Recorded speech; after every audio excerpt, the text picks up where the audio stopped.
Hello guys, എല്ലാവർക്കും മഹാലക്ഷ്മി പുത്തൻ എപ്പിസോഡിന്റെ വിശേഷങ്ങളിലേക്ക് സ്വാഗതം. അപ്പൊ ഇന്നത്തെ ഒരു എപ്പിസോഡിന്റെ ആദ്യം തന്നെ ഉണ്ടല്ലോ, നമ്മുടെ പ്രതാപൻ നമ്മുടെ കരുണയെ കാണാൻ വന്നിട്ട് കാര്യങ്ങളൊക്കെ പറയുന്നുണ്ട്. ഇങ്ങനെ കേസിൽ കുടുങ്ങി മോളെ, ആ വണ്ടി ഓടിച്ചവനെ പോലീസ് പൊക്കിയിട്ടുണ്ട്, ഇനി വൈകാതെ തന്നെ അച്ഛനെയും പിടിക്കും.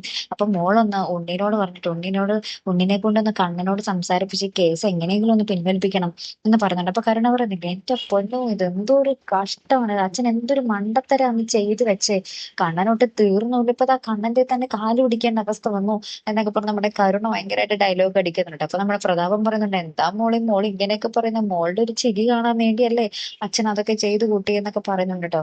ലാസ്റ്റ് പിന്നീട് നമുക്ക് കാണുവാൻ സാധിക്കുന്ന കാഴ്ച, നമ്മുടെ ഉണ്ണി നമ്മുടെ കണ്ണനോട് ഈ കാര്യം പറയാൻ വേണ്ടി ചെല്ലുന്നതാട്ടോ.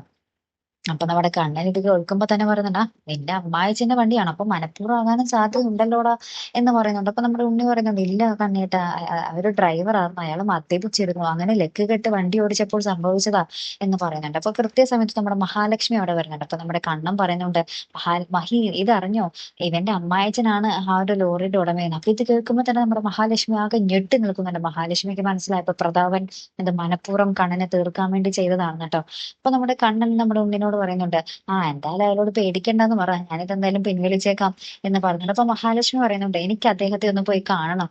സ്ട്രോങ് ആയിട്ട് ബോൾഡ് ആയിട്ട് സംസാരിക്കുന്ന മഹാലക്ഷ്മി അവിടെ ഇതുവരെ കണ്ടിട്ടില്ല. പക്ഷെ ചില സമയങ്ങളിൽ അത് ആവശ്യമാണ് കണ്ണേട്ട എന്നൊക്കെ പറഞ്ഞിട്ട് നമ്മുടെ പ്രതാപനെ നമ്മുടെ മഹാലക്ഷ്മി കാണാൻ പോകുന്നുണ്ട് കേട്ടോ.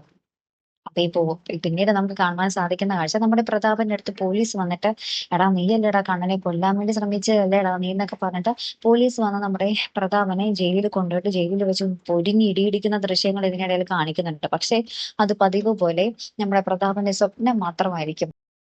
നമുക്കറിയാം, നമ്മുടെ മഹാലക്ഷ്മി പരമ്പരയിൽ എപ്പോഴൊക്കെ ഇങ്ങനത്തെ നല്ല രംഗങ്ങൾ കാണിച്ചിട്ടുണ്ടോ അതൊക്കെ പിന്നീട് സ്വപ്നമാക്കി മാറ്റും അവര്, അല്ലെ. അപ്പൊ എന്തായാലും പിന്നീട് നമ്മുടെ പ്രതാപൻ ഇങ്ങനെ സ്വപ്നത്തിൽ നിന്ന് ഞെട്ടി എണീറ്റ് എവിടേക്കോ ആരൊക്കെയോ കാണാൻ വേണ്ടി ഇറങ്ങുമ്പോഴായിരിക്കും നമ്മുടെ മഹാലക്ഷ്മി നമ്മുടെ പ്രതാപനെ കാണാൻ വേണ്ടി അവിടേക്ക് വരുന്ന കേട്ടോ. അപ്പൊ നമ്മുടെ മഹാലക്ഷ്മി പറയുന്നുണ്ട്, പണ്ട് അച്ഛൻ ചെയ്തൊരു തെറ്റ് ഓർമ്മയുണ്ട്, പക്ഷെ എനിക്ക് നല്ല ഓർമ്മയുണ്ട്, ആ അച്ഛൻ മോനും എന്ത് പറ്റിയെന്നാ എന്ത് ചെയ്തു അച്ഛൻ പിന്നെ അന്വേഷിച്ചിട്ടുണ്ടോ എന്നൊക്കെ ചോദിച്ചിട്ട് ഭയങ്കരമായിട്ട് ചീത്ത പറയുന്നുണ്ട്. കണ്ണേട്ടന് മനഃപൂർവ്വം ഇല്ലാതാക്കാൻ തന്നെയല്ലേ അച്ഛൻ ശ്രമിച്ചത് എന്നൊക്കെ പറഞ്ഞിട്ട്. അപ്പൊ പ്രതാപൻ പറഞ്ഞു, ഒന്ന് പതുക്കെ പറയടി, ഞാൻ അങ്ങനൊന്നും ചെയ്യില്ല എന്നൊക്കെ പറയുന്നുണ്ട്. എന്നാലും നമ്മുടെ മഹാലക്ഷ്മി വിട്ടുകൊടുക്കുന്നില്ല ട്ടോ. അച്ഛൻ നിങ്ങൾ ഒരിക്കലും സത്യം പറയില്ലല്ലോ, ഇനി കരുണയുടെ ചിരി കാണാൻ വേണ്ടി അച്ഛൻ അതും ചെയ്യാൻ മടിക്കില്ല എന്നൊക്കെ പറഞ്ഞു നിൽക്കുന്ന ഒരു രംഗങ്ങളിൽ തന്നെ കേട്ടോ കൂട്ടുകാരെ ഒരു എപ്പിസോഡ് അവസാനിക്കുന്നത്. അപ്പൊ എന്തായാലും നമുക്ക് നോക്കാം, അല്ലെ. അപ്പൊ അടുത്തൊരു വീഡിയോ വരുന്നത് വരയ്ക്കും here am the Malayali signing of.